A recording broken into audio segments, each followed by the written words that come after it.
নমস্কার বন্ধুরা, সকাল মানেই ব্যস্ত জীবন। তো সকাল হয়েছে, সংসারের কাজে ব্যস্ত হয়ে পড়েছি, সাথে সাথে টেনশনে পড়ে গেছি কী রান্না করব। তো এবারে ডালটা ভালো গলে না, যে কারণে আমি প্রেসারে বসিয়ে দিয়েছি। সাথে দিয়েছি কাঁচা তেল, কাঁচা লঙ্কা আর পাকা টমেটো।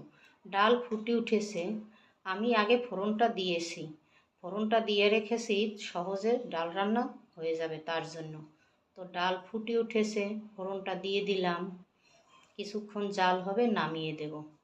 আর টমেটোর ডালের কালারটা হয় খুব সুন্দর। আমার ডাল রান্না হয়ে গেছে। এরপরে কী রান্না করব, ফ্রিজে ছিল মাছের ডিম। তো ছেলের মাছের ডিম খুব পছন্দ। দেখো বড়াগুলো মনে হচ্ছে তালের বড়ার মতো। এরপরে কী রান্না করব, ছিল কলমি শাক। কলমি শাকটাকে ভেজে নিলাম। তো আজকের দুপুরের মেনুতে কি আছে দেখো, মাছের ডিমের বড়া, কলমি শাক ভাজা আর টমেটো দিয়ে মুসুরির ডাল।